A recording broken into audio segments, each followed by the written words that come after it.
Welcome to the Tobacco Online Policy Seminar TOPS. Thank you for joining us today. I'm Mike Pesco, a professor at the University of Missouri. TOPS is organized by me, C. Shang at the Ohio State University, Michael Darden at Johns Hopkins University, Jamie Hartman Boyce at University of Massachusetts Amherst, and Justin White at Boston University. The seminar will be 1 hour with questions from the moderator and discussant. The audiences may pose questions and comments in the Q&A panel, and the moderator will draw from these questions and comments in conversation with the presenter. Please review the guidelines on tobaccopolicy.org for acceptable questions. Please keep the questions professional and related to the research being discussed. Questions that meet the seminar series guidelines will be shared with the presenter afterwards, even if they are not read aloud. Your questions are very much appreciated. The presentation is being video recorded and will be made available along with presentation slides on the TOPS website, tobaccopolicy.org. I will turn the presentation over to today's moderator, Michael Darden from Johns Hopkins University, to introduce our speaker. Thank you, Mike. Today we continue our summer 2025 season with a panel presentation by Makayla Lavender and James Flynn entitled Comparison of Two Papers, Effects of Tobacco 21 on Maternal Smoking. These presentations were selected via a competitive review process by submission through the TOPS website. Please note that today's seminar will run until 3:15 p.m. Eastern Time to accommodate the full panel format. We'll begin with a 25-minute presentation by Dr. Lavender, followed by questions from a discussant and an audience Q&A. Next, Dr. Flynn will present for 25 minutes, followed by a discussant's comments and audience questions. We'll conclude the session with overarching reflections and final comments from the discussant and any additional Q&A.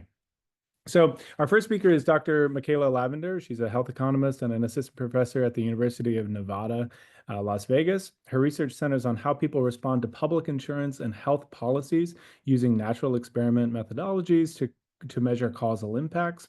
One area of work focuses on how tobacco policies affect teens, including the flavored tobacco ban and raising the tobacco age to 21.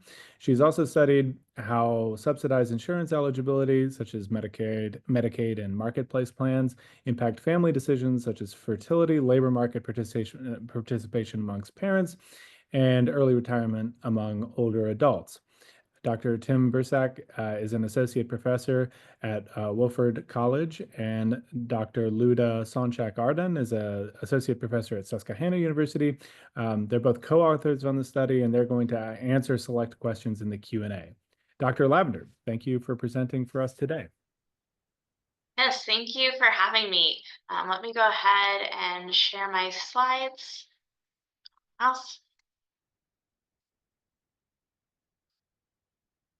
Okay, and then we'll just start from the beginning. So as was mentioned, we're going to be presenting our work on tobacco 21 laws and how that affected maternal smoking among teens during pregnancy. And this paper was recently published in Health Economics. So I do not have any funding sources for this paper or for any other papers. So to start off, we're going to look at county and state level tobacco 21 policies. These are policies that raise the legal purchasing age from 18 up to 21 for tobacco products. And we're going to look at how that impacted pregnant women ages 18 to 20. We're going to use birth certificate data from the vital statistics, and we are going to use a logit difference in difference model that accounts for the staggered adoption. We have 15 different treatment areas that we're going to look at that rolled this out at various different times. And in that, we're going to focus in on New York City and California, since those are where the majority of our treated observations are. And for those two locations, we're also going to use an age-based difference in difference model where we're comparing the outcomes for 18 to 20-year-olds to older women, 24 to 26, in those same locations. So we'll talk about that as well. Overall, we did find significant reductions in smoking pre-pregnancy and during pregnancy, and that was largely driven by California and to some degree New York City. Our magnitude overall is smaller than most of the other Tobacco 21 studies that look at self-reported survey information among teens and a more general population. Because of that, we weren't able to go on and look at the impact of reduced smoking on birth outcomes like we would have otherwise liked to have done. So it's well established both in the general public, not just among tobacco scholars like all of you guys, that smoking is really bad for both maternal and for child outcomes. And so there's been policies to kind of directly send that messaging, things like labels on packages of cigarettes. We're just going to look at a general policy that affects all teens, but because of the impacts of smoking, this subpopulation is really important to consider.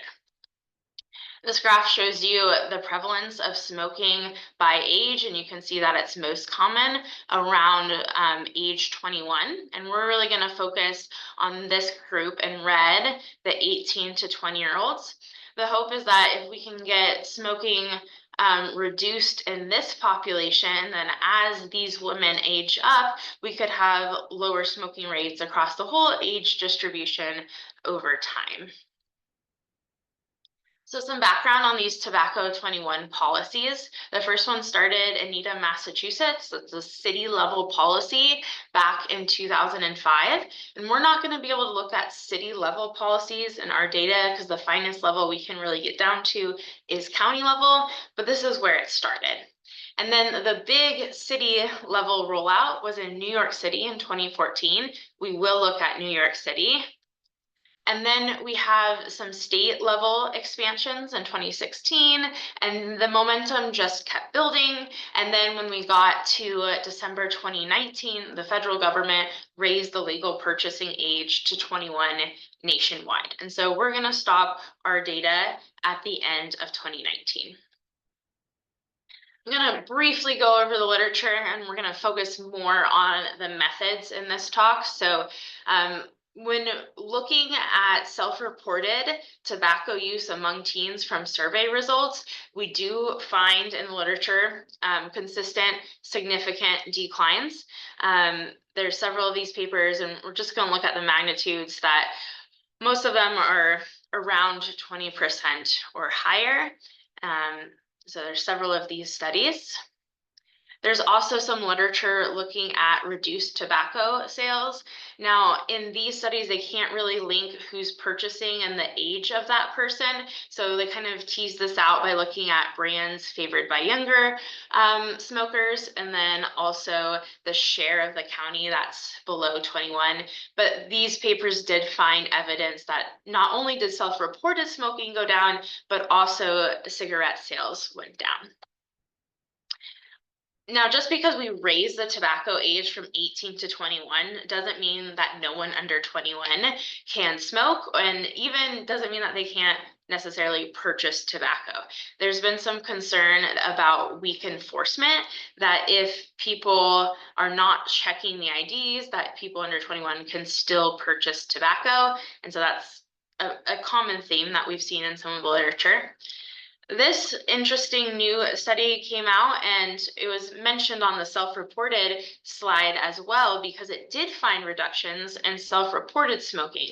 But then when they kind of took it to the next level and looked at biomarkers using urine samples, they did not find any reductions. And so the concern here is that, well, maybe people are just reporting less smoking, but they are still smoking. So they want to appear like they're compliant with the law.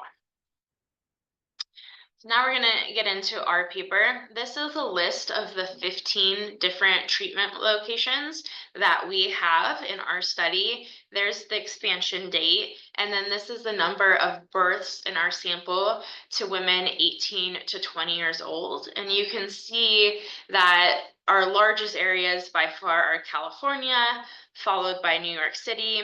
We also have a significant number of births in Oregon, but because we only have 1 year of post data for Oregon, we're not able to do a lot with that. I guess 2 years, sorry about that.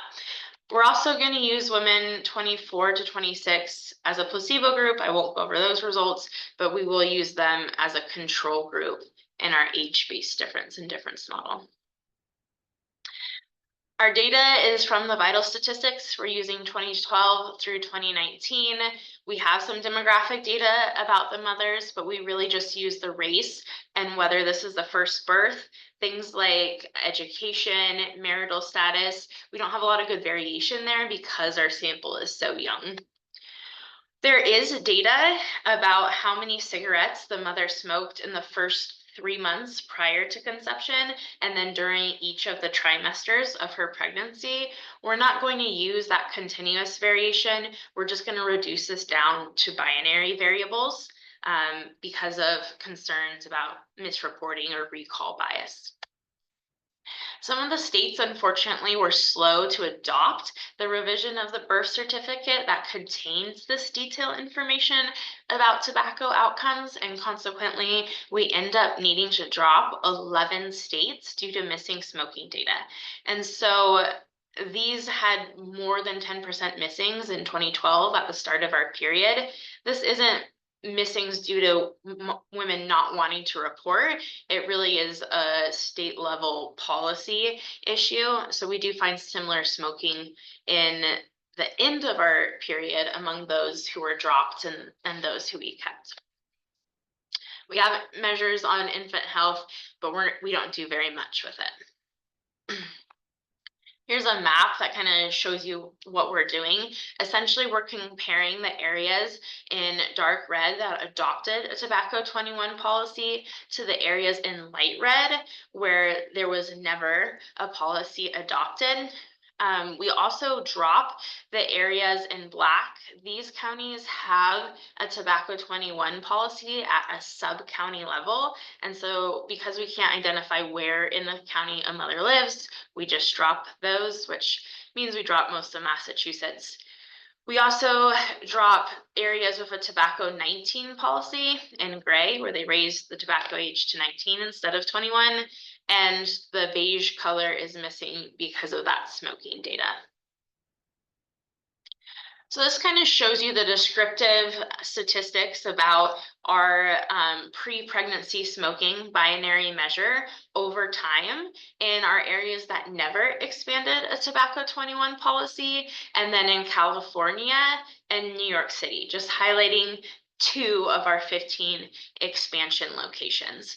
And what you can see right away is that the baselines are very different, and that even in the never treated areas, there is still a significant decline in smoking despite not having a tobacco 21 policy.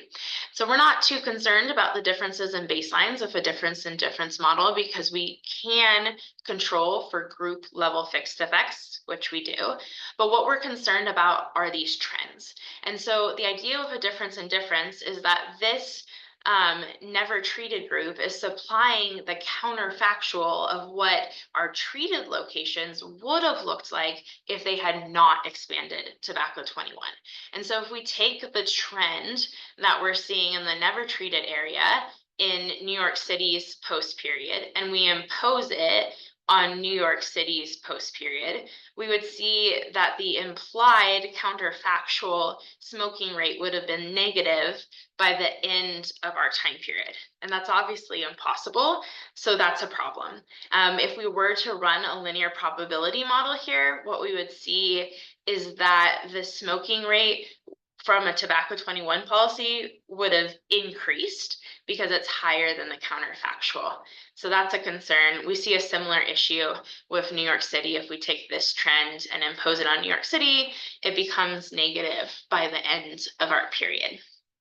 And so what we do to address this issue is we rescale our outcome to being on a log odd scale. So here's the graph again, but on a log odd scale, and you can see that the trends are much more similar and that we're not going to hit this 0 lower bound problem. And so that's why we end up going with the low-GIT model.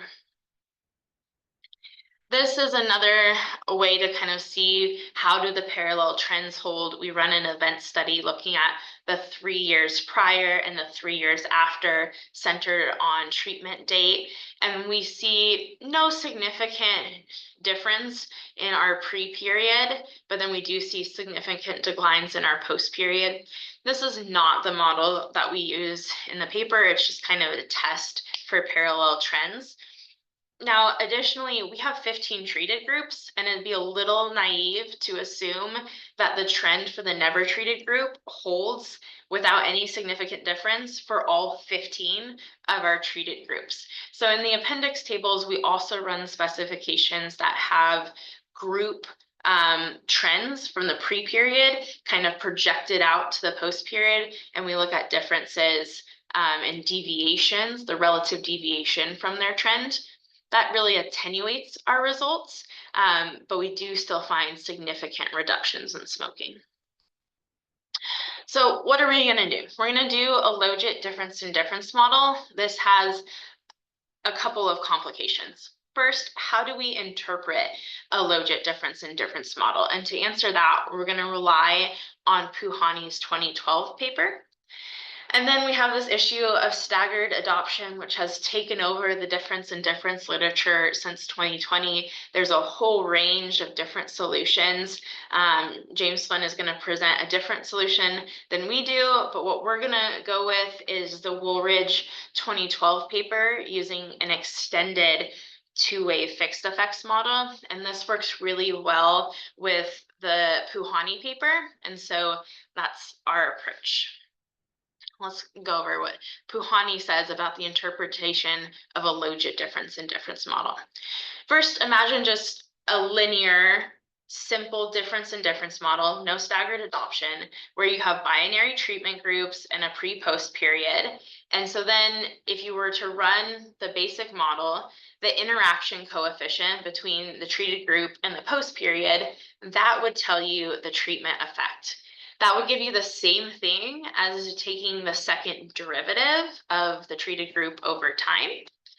And then you could also think of a potential outworks framework where you're thinking about the treated group in the post period, and you're looking at it when the policy is turned on versus the outcome when the policy is not turned on.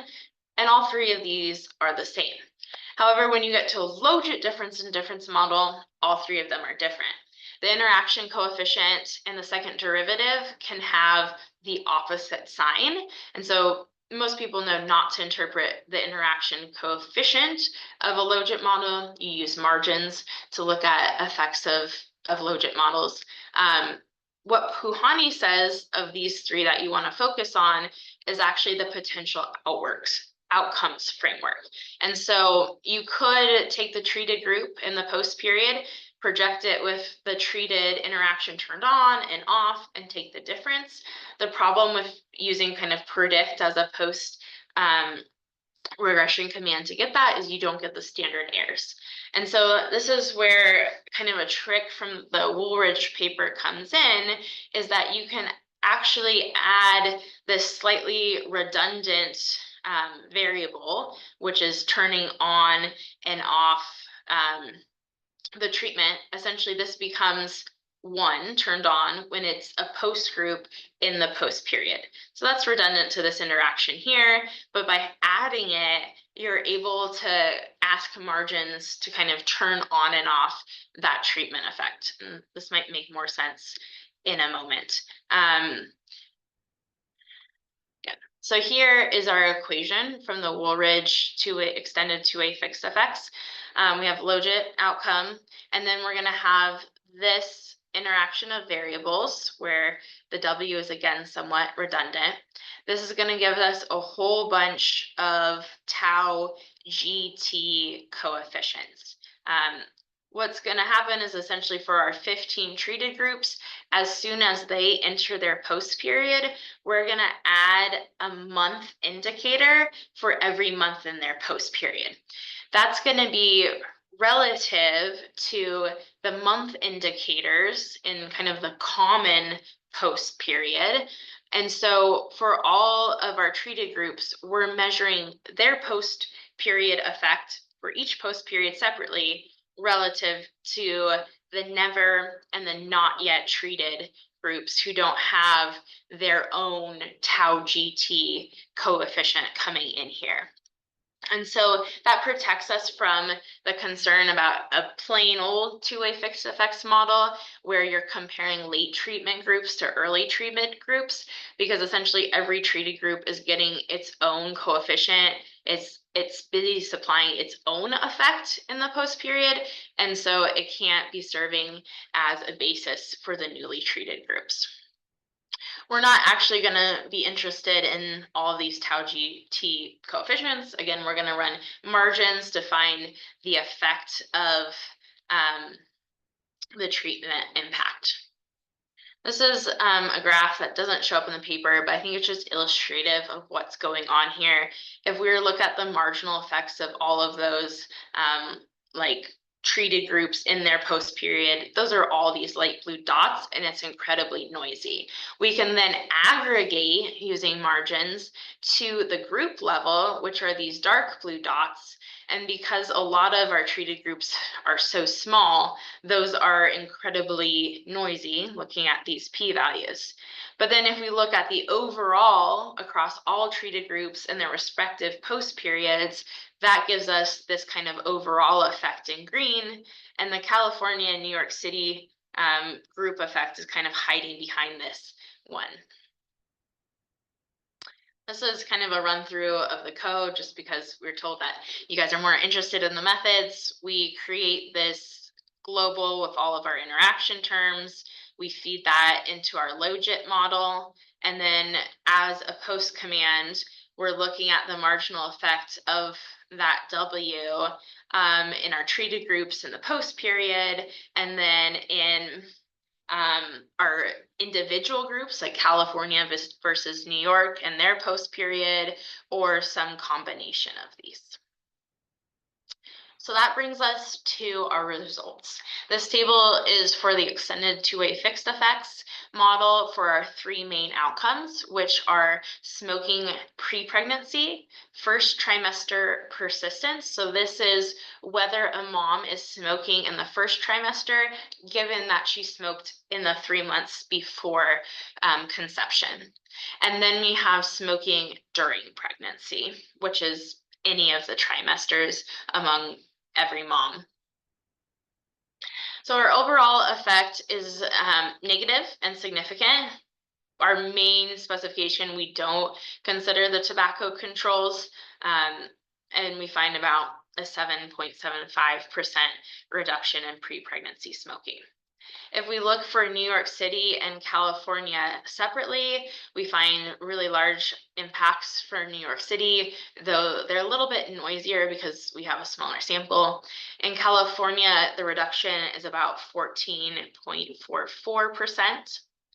Looking at first trimester persistence, we don't find anything significant. This is partially due to a smaller sample size, but we also think it's indicative of the fact that there aren't more quits during pregnancy. Our reduction in smoking is really coming from not smoking pre-pregnancy. When we go on to look at smoking during pregnancy, we find magnitudes that are somewhat similar to our smoking during pre-pregnancy. So again, we're not seeing a lot of increased quits during pregnancy. We're mostly seeing that this is driven by the fact that people aren't smoking pre-pregnancy. We also want to look at the impact over time. We would expect this impact to grow as fewer people initiate, and then they become older, and that kind of works through the cycle. Overall, we find a significant and increasingly larger reduction over time. And that's similar for New York City and California. This impact grows over time, and it's significant in both of those treated locations. The first trimester persistence, again, is insignificant. And when we get to smoking during pregnancy, we do see a reduction that grows, though it's less significant. And in California, it is, again, significantly increasing the effect. I'm going to skip the placebo table. Our next model was to use a logit difference in difference based on age. And so here we're comparing women 18 to 20 with 24 to 26, first just only looking at New York City. The benefit of this is like if there are other state policies that are changing regarding tobacco, like cigarette taxes, indoor smoking laws, all of those things are treating younger women and older women similarly. What we find in New York City is that nothing is significant. When we look at California, we do find significant reductions in smoking pre-pregnancy and during pregnancy. Again, persistence is not significant. And so this magnitude is a little bit smaller than the one we got from our other model, but it's very consistent. So in our other model, this was 14.4 and 14.45% reduction. So that's very similar. So in conclusion, we find that Tobacco 21 laws did reduce maternal smoking.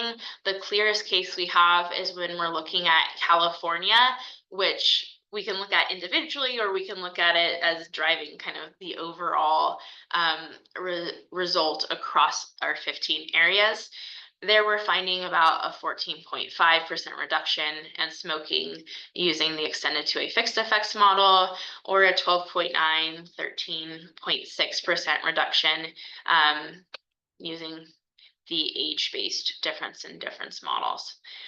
Again, we really think that this is driven by less smoking pre-pregnancy, not increased quits, and the magnitudes are significantly smaller than the other papers in the literature among a general teen population.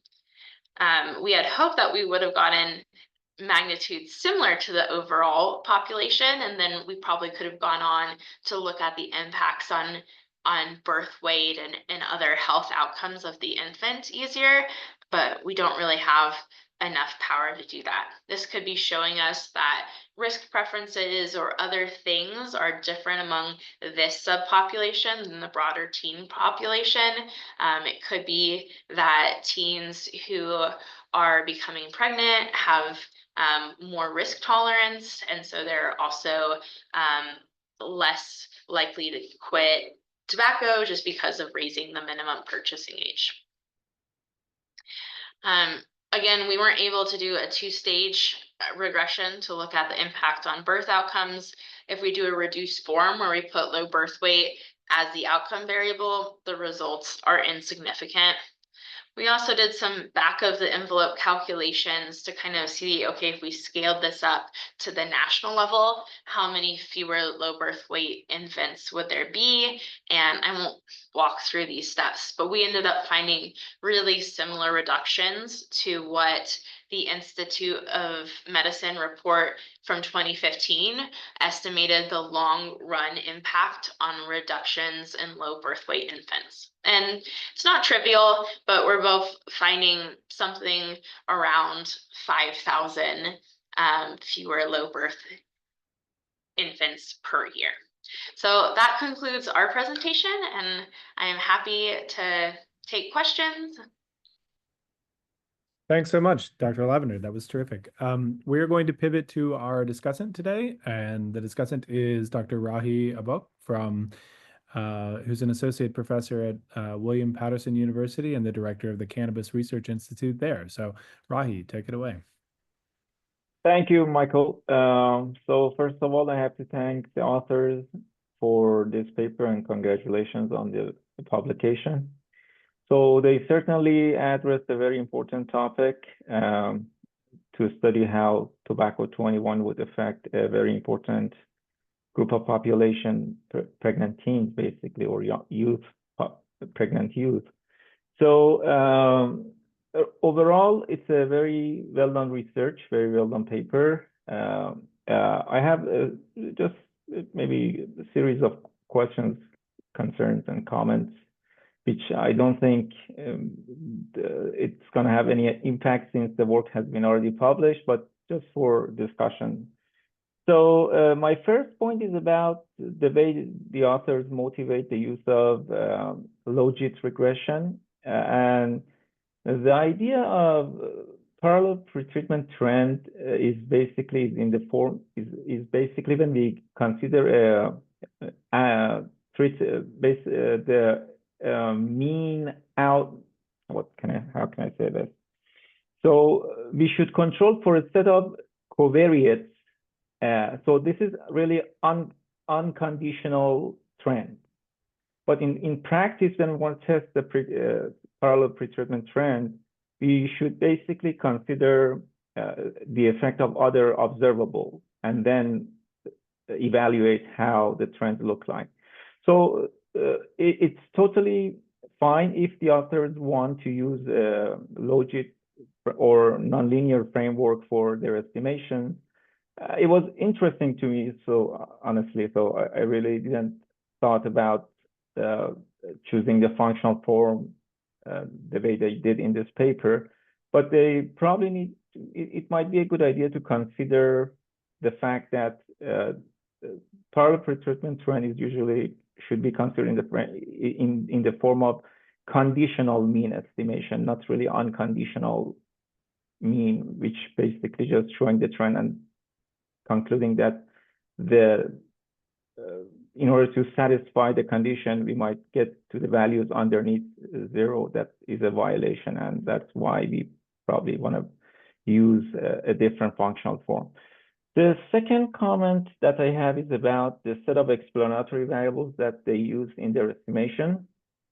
It sounds like they mostly rely on mother's race and first birth, although the data set, the National Vital Statistics System, provides some additional covariates such as health coverage, if they can consider different binary variable for having Medicaid, uninsured, and some other type of coverage, marital status, and mother's education. So these factors could be taken into account in the estimation.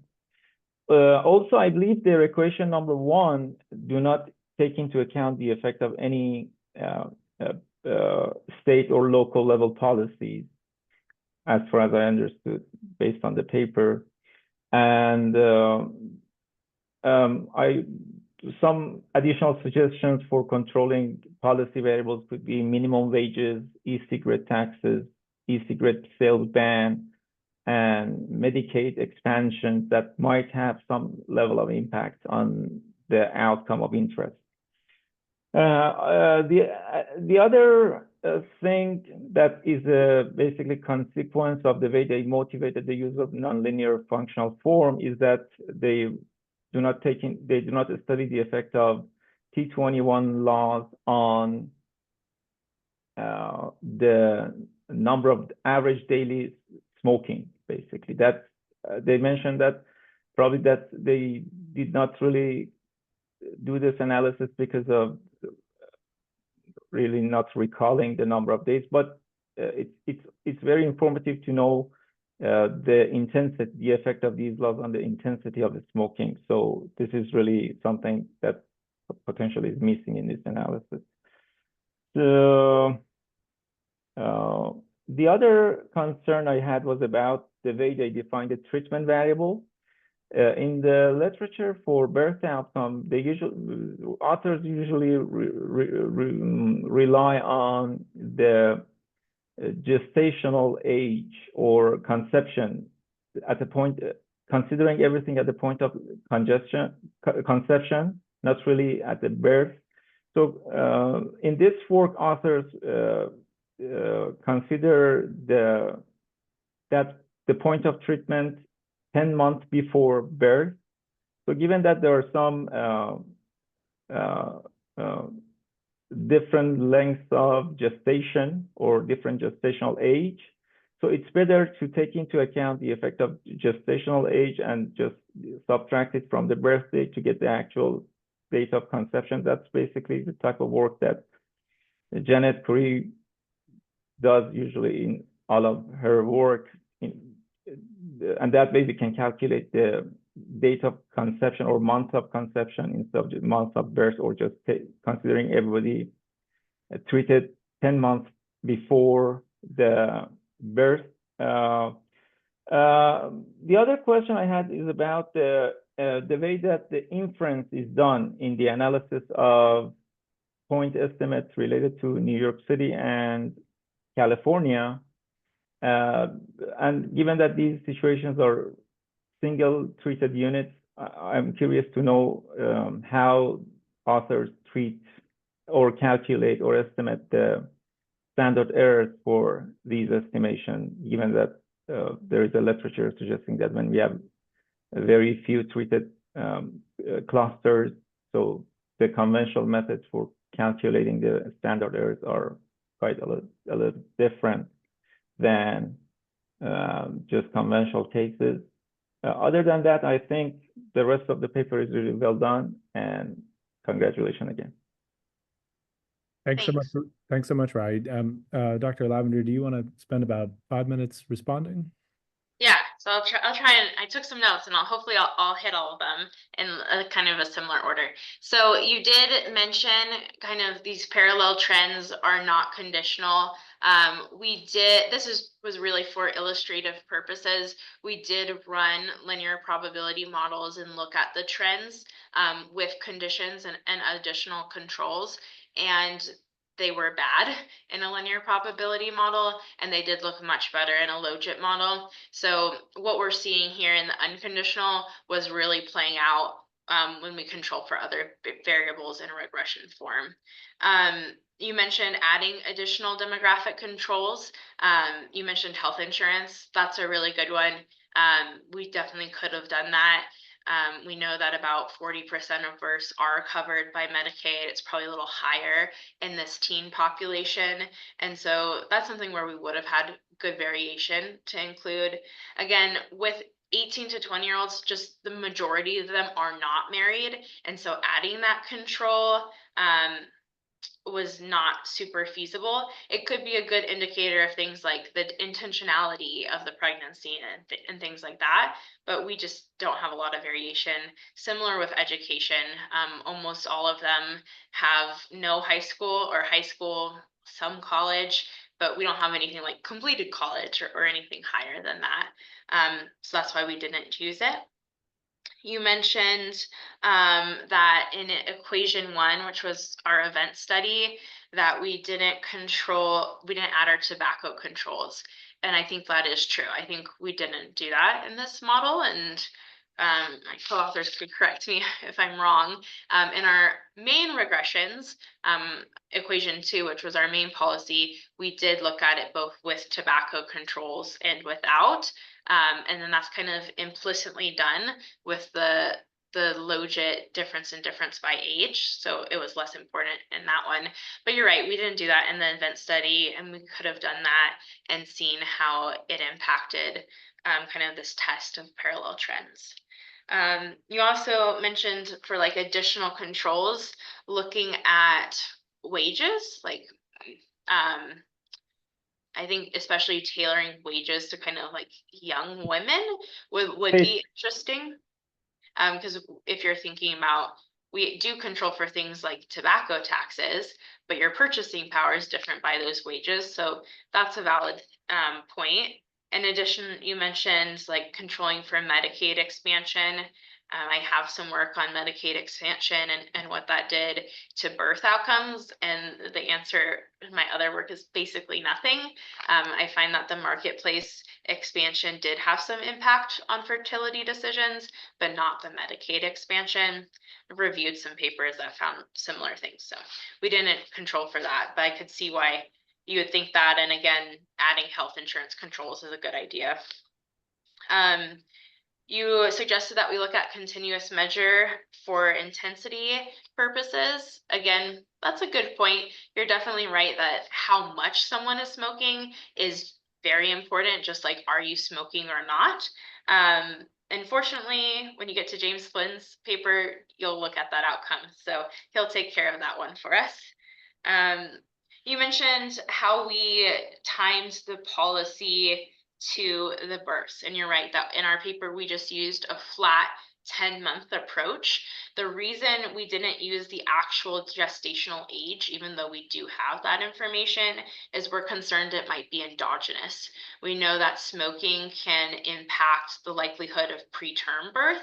And so if that is changing, then if we kind of include it, we could get some issues, right? And so by using 10 months, the conception time was, it seems like that's a little bit of the conservative approach because it walks it back earlier. We know by the time that the mom conceived, that policy was in place. And so that's why we went with that standard approach. Sorry, so Let's I hate to cut it off, but I want to make That's sure fine. that we have enough time for our second presentation. Go for it. I think this is a good opportunity actually to jump in and say that we are going to be doing a top of the tops today from 3:15 to 3:45. And so that link is going to be available in the chat, so we can continue this discussion, which I think is really great. So I want to move on and get to the second presentation. So today we have James Flynn, Dr. James Flynn. He's an assistant professor in the economics department at Miami University in Oxford, Ohio, and is a research affiliate at the Institute of Labor Economics, IZA. His primary research interests are in health, labor, and public economics. Specifically, he uses quasi-experimental methods to study the effect of policies designed to address risky behaviors, including sexual and reproductive health, sugar-sweetened beverage taxes, and tobacco 21 laws. Dr. Flynn, thank you for presenting for us today. Hi, yeah, thanks so much for having me. Thank you, Dr. Lavender, for a great talk. I'm just sharing my slides. So I'm going to start with the disclosure slide. This work has not received any outside funding, nor have I received any funding from tobacco-related sources in the past 10 years. Dr. Lavender did a great job of doing background and lit review and motivating, I think, why this is an important topic. So I'm actually just going to start by doing a quick compare and contrast. So we are addressing the same question. We're using the same data source. We're doing a lot of similar things. We're doing a number of different things, some of which don't really matter to the results, and then a couple of things that do actually change results just a little bit. So I'm just going to run through similarities, differences, and then overall big picture, because even so, our findings are largely in line with some minor differences. So we're using the same data source. We're both using the NVSS natality records. We're both dropping municipal tobacco 21 laws and dropping states that have tobacco 19 laws. We drop the same states due to missing a significant number of observations. The things that we do a little differently is I focus specifically on state laws. So I'm dropping all the states that have a significant number of county, so it's a significant portion of the population that's impacted by a county law. Part of my reasoning for doing that is concerns about tax avoidance and being able to cross borders and shop to get around laws. So by focusing on state laws, I hope to have the strongest impact. So I include mothers that are 18 to 21 versus 18 to 20. Right. So we're for 18-year-olds and 21-year-olds, we can think they're both partially treated because we can expect them to be constrained by the tobacco 21 laws during part of their pregnancy. Right. So for example, someone who gives birth at 21 was most likely under 21 for a good portion of their pregnancy. So this turns out not to matter. I do a number of different specifications where I do 18 to 21, 18 to 20, 18 to 19, 19 to 21. Those don't really seem to matter. So I also include births that were conceived in 2020. So adding an additional year of data, this means more treated states. It also means a potential SITFA concern because of the national tobacco 21 law, which I'm going to sort of get into what that does and why I do what I do in a second. This also leads us to differences in model specification. You'll see from my descriptive figures that their paper has that excellent figure that shows the concern about projecting across zero using the linear probability model or using a rate. By having more states, the treated and control groups that I'm going to be looking at look much more similar than California and New York do to the untreated areas, which is why I do go with either the linear probability model or the rate. So I do a couple of additional things on top of the things that their team does. So I'm also looking at whether it matters, whether the strength of the various laws matter. So I'll get to what that means in a second as well. And then I also look at effects by education, so breaking it down versus with mothers with more or less than a high school degree.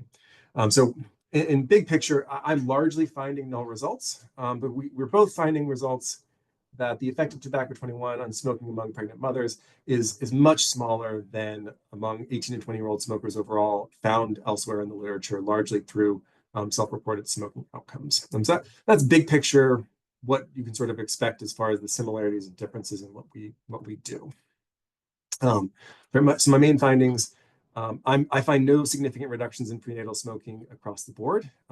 I can rule out with my specifications reductions of larger than 6% on the extensive margin, so meaning whether or not the mother was smoking at all, and then reductions larger than 5% on the intensive margin, looking at the number of cigarettes smoked per day.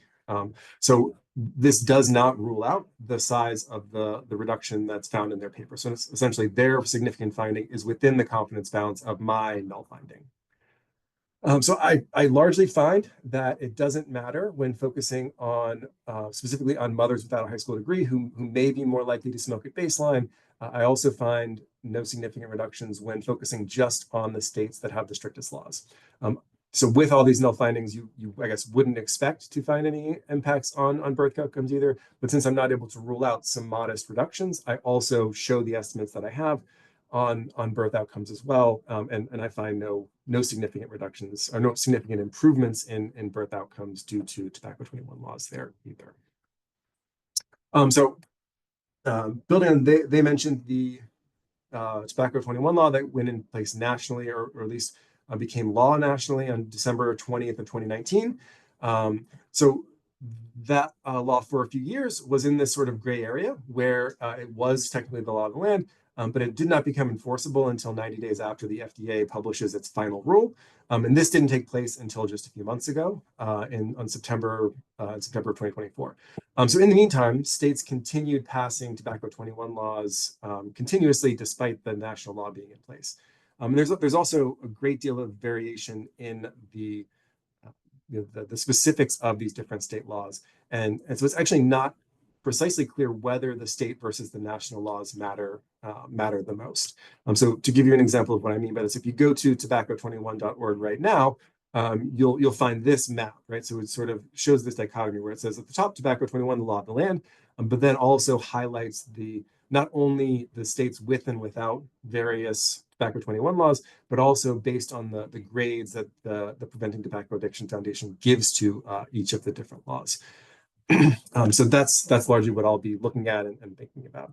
And so where do these grades come from? This sort of the grades from the previous slide. So the website here says that a strong tobacco 21 law will do all of the following, right? So it'll include current and future products, including e-cigarettes, require retailers to verify age prior to sale, require retailers to post signs, right? Have an enforcement mechanism, enforcement agency with the retail licensing program, with funding dedicated to enforcement costs, right? So there's all these things that a good tobacco 21 law should do, and there is of course a ton of variation from state to state whether these things are included in those laws, which is why I think that there's reason to think that even post the national law, the actual enforcement happening at the state level can matter. So a number of studies have found that the tobacco 21 laws have reduced self-reported smoking across a number of different surveys, right, across Birthis and YRBS, Monitoring the Future, and the PATH data set. So all find large significant reductions in smoking because of tobacco 21 laws. So concerns may still sort of exist because of self-reporting bias in this case. So a couple papers I think do a good job of going sort of beyond just looking at survey data. So this paper in 2024 adds Nielsen scanner data, right, and finds large reduction in actual tobacco purchases, which are concentrated among areas with higher young populations. So really suggesting that it's the restrictive nature of these laws that are reducing smoking here. So overall, right, there's relatively strong evidence that tobacco 21 laws reduce smoking. The one paper that I want to dive into a little bit more that Dr. Lavender mentioned is this paper by Kadi, Tachika, and Nielsen that just came out last year in the Journal of Health Economics. So as mentioned, right, they supplement self-reported survey findings with data that comes from biomarkers, right? So they sort of confirm other studies finding that tobacco 21 laws reduce self-reported smoking. What was really interesting to me in this paper, right? So they have this mixed evidence in biomarker data, finding that there's some evidence of reduced nicotine exposure, but no real evidence of reduced overall tobacco exposure. What was particularly interesting is that by just focusing on the sample of sort of clear smokers based on the biomarker data, they find that tobacco 21 laws make people in that group more likely to self-report not smoking, right? So among the clear smokers, making it illegal to smoke or to purchase cigarettes makes that group more likely to self-report as not smokers. And that finding really, even beyond this paper and this literature, right, raises a big concern over, papers that use self-reported survey evidence to find, the effect of laws that are designed to influence that behavior, because it really can influence people's willingness to report or to admit to engaging in that kind of behavior. So I think one of the really nice things about this approach of using this natality data to look for evidence of tobacco 21 laws is it creates another setting where you have both self-reported and biological evidence of smoking that you can look at, right? So birth records, of course, include responses about smoking prior to pregnancy and during each trimester of pregnancy. We also know that prenatal smoking has a number of harmful impacts on developing fetuses. So if there's a huge reduction in self-reported smoking, this should also show up in these other measures, which, having seen the previous paper, we know largely is not what we're going to see. So I'm using the same data set. So I'm using birth records from 2014 to 2021.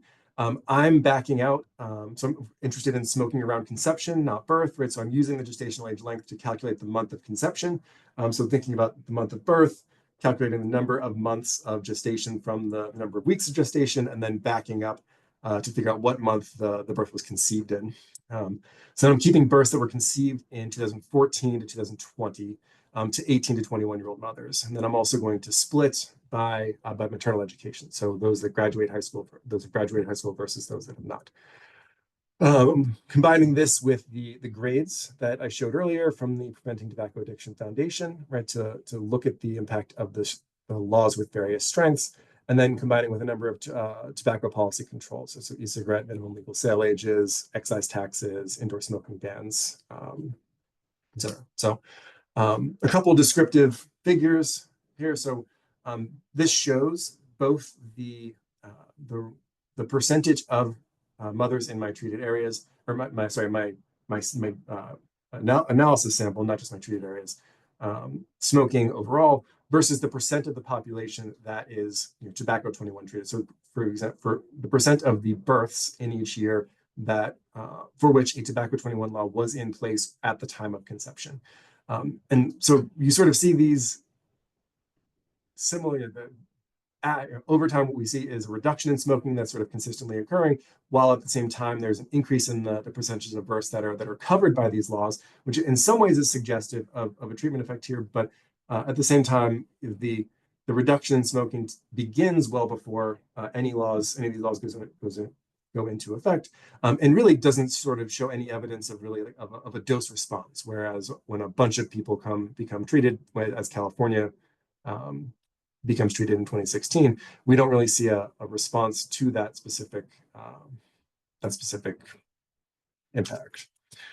So in addition, this shows for within my sample, the states which ever receive a tobacco 21 law during this period. So all the states that receive a tobacco 21 law anytime between 2016 and 2020, comparing the rates over time, the smoking rates over time of that group with the group that never passes a statewide tobacco 21 law over that period, and largely previewing the null results that I have coming up in a few slides. Does it not really? So if there was an impact of tobacco 21 laws on these outcomes, what we would expect to see is a divergence between the two lines, right? So the rates are lower for the treated areas than the untreated areas, but I would also suggest that these are much closer than the baseline rates looking at the other paper. So this, I think, motivates, or at least makes sense to use either a linear probability model or a rate in this case. So I also do this for the number of cigarettes, the average daily number of cigarettes smoked during this period, and the results are typically pretty similar, right? We see some level of convergence prior to any of these laws going into effect, and then really pretty stable sort of lack of change occurring throughout the rest of this period. So I'm using two empirical strategies. They're both versions of the basic diff and diff setup, right, where we're thinking about smoking in state S and quarter Q, right? So particularly, the rate of smoking among mothers in state S who conceived in quarter Q, being explained by, right, the treat being a state that had a tobacco 21 law in effect during the quarter in which the birth was conceived, with state and quarter fixed effects, right? So the first strategy that I'm going to present my results from, and then sort of show that they're robust or similar using the other version, is the synthetic difference and differences strategy of Archangelski et al. I think mostly motivated because of the concern that in the previous descriptive graphs, that the pre-trends prior to any of the laws going into effect showed that the states were converging over that time. So the biggest hope of implementing this empirical strategy is to find a comparison group that more closely matches the trends prior to the implementation of each law. So what this strategy does is it creates a weighted average of all possible control states, or states in the donor pool. Similar to the synthetic control method, right? It has unit weights where it matches the pre-treated outcome of the treated group or groups to a weighted average of the potential control outcomes using a set of unit weights. Then it also includes a set of time weights, which emphasizes pre-treatment periods that are most predictive of the post-treatment outcome. So this is done to minimize the impact of outliers in prediction of what's going to happen following the intervention, right? So this returns, what's convenient about this is it returns a single difference in differences coefficient, right? That's a combination of the individual 2x2 comparisons. So 2x2, I'm sort of referring to the Goodman-Bacon literature and papers, thinking about the simple difference in differences comparisons of, right, a group that's not treated compared to a group that is, taking the difference over time of each of those groups, and the difference in the differences of those, right, gives us an individual 2x2. All of those are combined to give a single diff and diff coefficient that is what we'll see in my tables and figures. So the benefits of using this approach is it's a potentially more appropriate counterfactual. The drawback here being that state level observations are going to be that it has to be in a state level panel where each state's only given one observation per year, right? So the states are going to be weighted equally. So this is saying that California is going to equal weight to Vermont, which is not ideal. So in addition to this, I'm going to implement the stack difference and differences approach of Singhies et al. 2019. For time, I'm not going to get too bogged down in the details of this, but really what it does is for each treatment period, for each timing of treatment, right, it creates a clean comparison of the treated units that are treated in that specific period versus all of the units that are never treated throughout that entire period and not treated before it either, right? So similarly, right, it creates for each of these stacks that has a clean comparison, it gets a diff and diff coefficient, and then the overall diff and diff coefficient is going to come from an average of all of those based on the weights from the Goodman-Bacon paper. So this allows me to to estimate things at the county level. So each stack here, I'm going to include 5 quarters before the implementation and then 6 quarters after. So using the reference quarter is going to be the quarter prior to the law going into effect. So even if the law went into effect at the end of a quarter, I'm going to use the previous quarter for my comparison. So each stack, including a treated unit and clean controls, stacks are appended on top of each other, right, and then estimated using county stack and quarter stack fixed effects. This is going to allow me also to implement the event study version of this as well, which I'll briefly show. So the first set of results. So this is on using the rate of smoking as the dependent variable, running the synthetic difference and differences strategy here.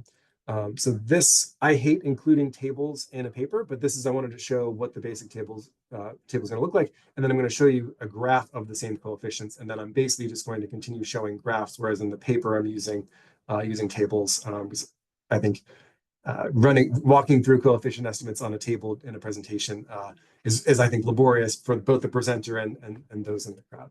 So really what I want to highlight is that I'm largely finding all positive coefficients that are statistically insignificant, that are ruling out large reductions, but not statistically ruling out small modest reductions in this case. So this first coefficient is is enough to rule out larger than a 6% reduction in prenatal smoking for smoking prior to becoming pregnant. And then so what I can also show is this will give us, so looking at the graph of this, we can see each of the individual comparisons. Right? And so in the top left, you can actually see the comparison to California, which sort of shows the same concern that Dr. Lavender was bringing up.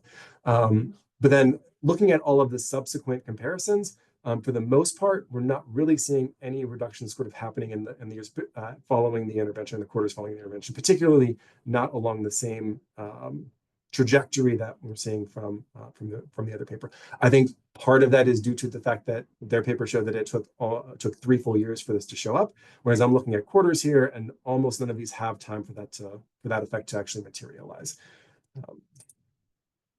Similarly, I'm going to continue showing coefficient plots like this. This is essentially recreating the table that I showed you as a series of coefficients. So here, this is the same thing as that previous table. What I have, the dotted line at the bottom there represents the coefficient from Dr. Lavender's paper, showing that while they're finding a negative and significant estimate, it's within the confidence bounds that I'm finding here as well.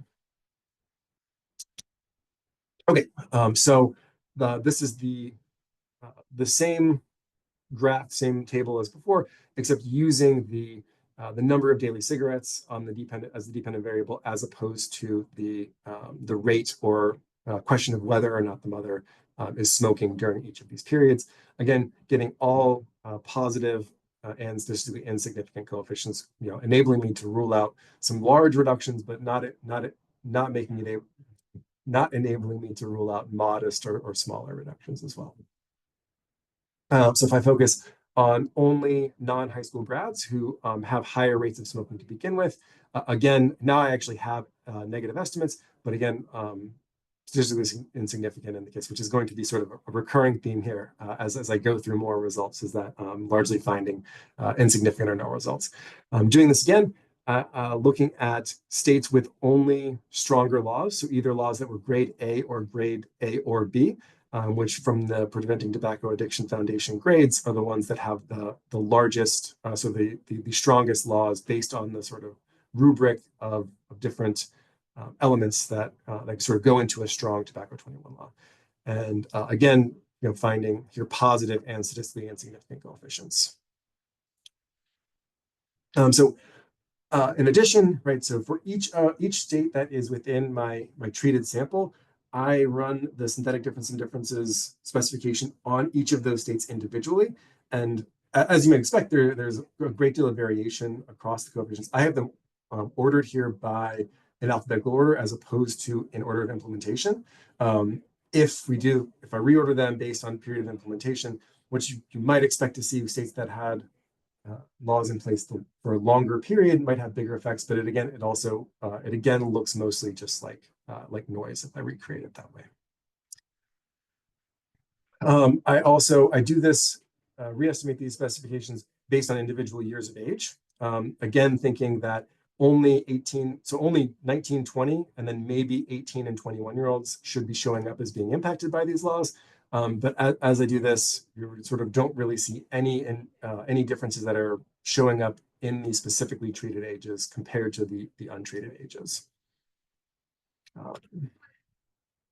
And finally, right, so I also, because I'm coming up with null results sort of across the board from the previous slides, you would probably be surprised to see any improvements in birth outcomes showing up, and I'm not, right? So looking at birth weight, an indicator for whether a birth was low birth weight the weeks of gestation and an indicator for whether the birth was preterm, in all cases, I'm finding, small and statistically insignificant, economically not terribly important coefficient estimates. And then additionally, right, so when I implement the stacked event study, as you saw previously, what we really see is similar to the concerns that I had, and perhaps motivating the concerns that I had, which led me to using the synthetic difference in differences specification. It does look like there is a little bit of a pre-trend where it looks like there is more smoking going on in the treated areas compared to the control areas. Really, what that is due to the slower reduction that's taking place in the treated areas versus the untreated areas over time. But what I would highlight is that there doesn't seem to be a significant drop happening in and around the treatment time. I do a number of things for robustness. I know I'm running short on time here, so I'm just going to wrap up as quickly as I can. What I want to point out is that results are qualitatively unchanged if I drop California, because as another paper pointed out, it's likely misspecified using the rate or the linear probability model. If I restrict the data to just pre-2020 due to the concerns about the national law, my results are qualitatively unchanged, though I do lose some precision. I get some larger confidence bounds. If I change the dependent variable to a log odds ratio, as they use, my coefficients do become positive, but stay insignificant. Though I will say I was basically able to almost precisely replicate the other paper's findings by sort of converging all the way into their specification. So to wrap up, right, so I do think that the California law does appear to have impacted prenatal smoking. The subsequent laws do not appear to have had as much of an impact, partially attributable to noise from the national law. Other state laws, were not able to be assessed for multiple years, as the California law was, which in their paper, it was the third year after that really showed up. That's a challenge.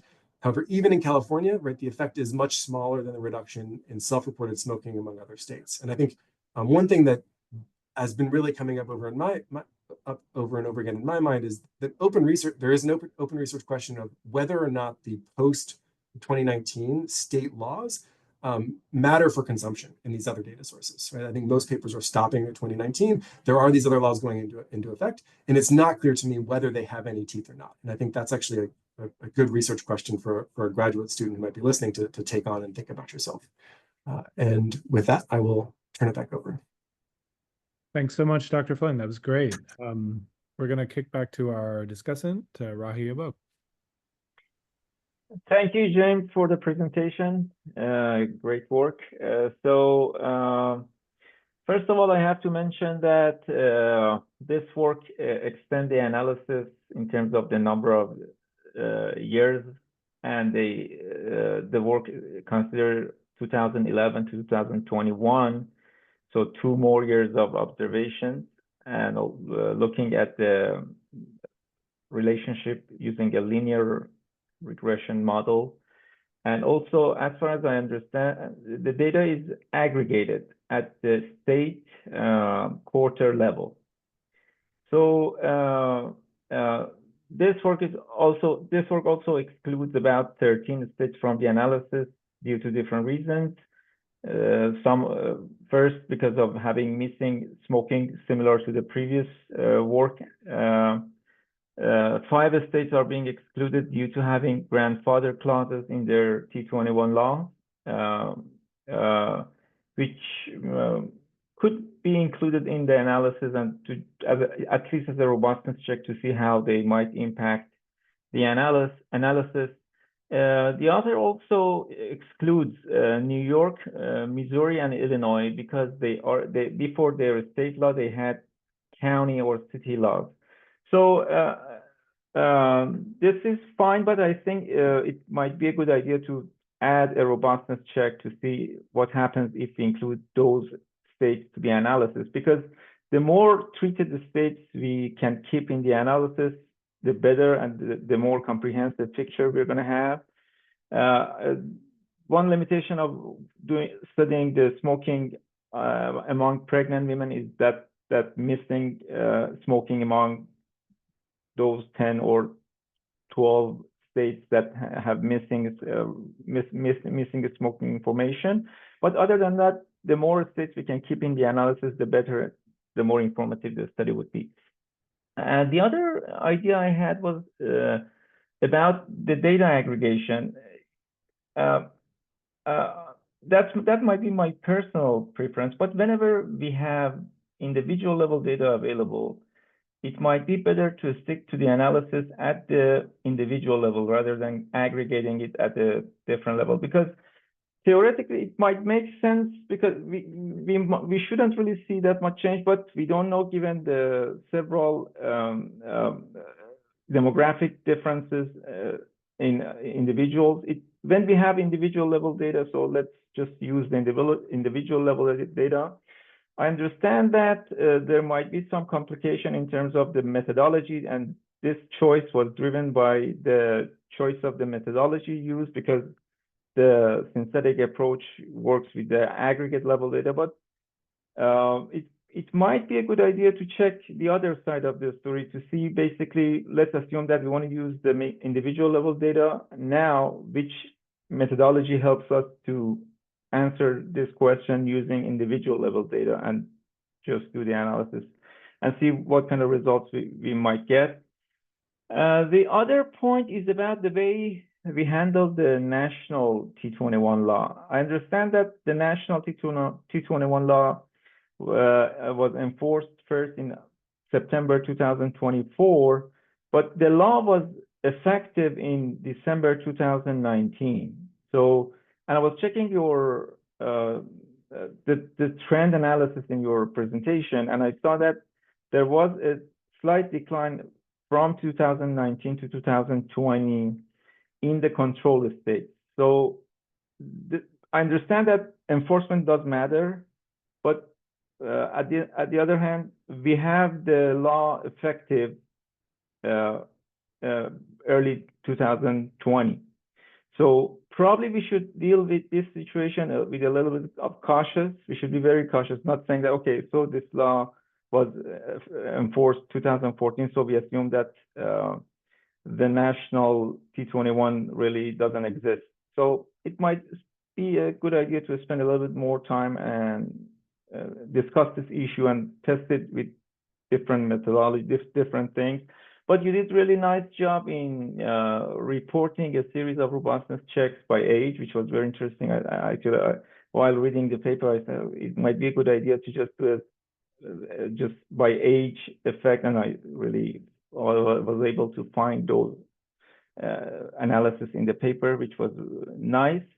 I recommend you to, if you want to stick to the aggregate level analysis, and you want to aggregate your data at the state level, so do the analysis for all of your estimations at the state level. Because in the current version of the paper, I realized that you mentioned that you got some of the effective dates for county and city from the paper that I and Mike and Prabal wrote.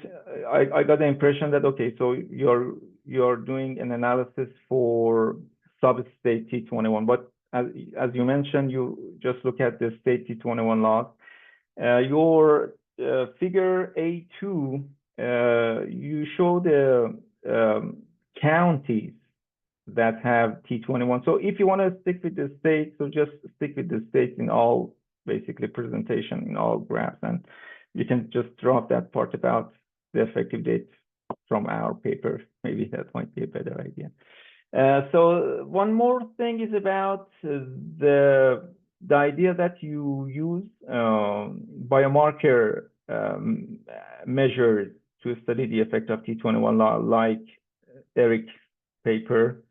So I think the smoking measures in national vital statistics are self-reported. They are not really, but well, you're right that birth outcome could be counted as a biomarker measures, but basically the smoking measure, the main measure of your analysis, is basically something self-reported. So don't really push that much on that. That's pretty much it. So it was a okay. I noticed a couple of typos, so which could be definitely take, if you just give it couple of times read of the paper, so I'm pretty sure that you can fix them, but it was not really something major. But very well done paper. I wish you good luck in publishing and the next steps. Thank you, Rahi. Yeah, thank you.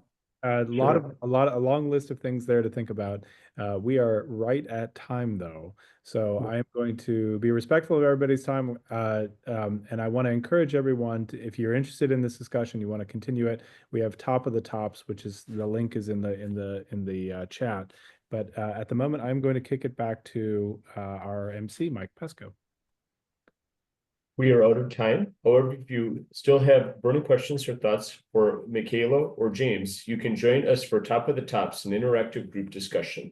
To join, please copy the Zoom meeting room URL posted in the chat and switch rooms with us once this event concludes. We'll leave the webinar room open for an extra minute after the end to give everyone a chance to copy the URL, which is bit.ly/tops meeting, all lowercase.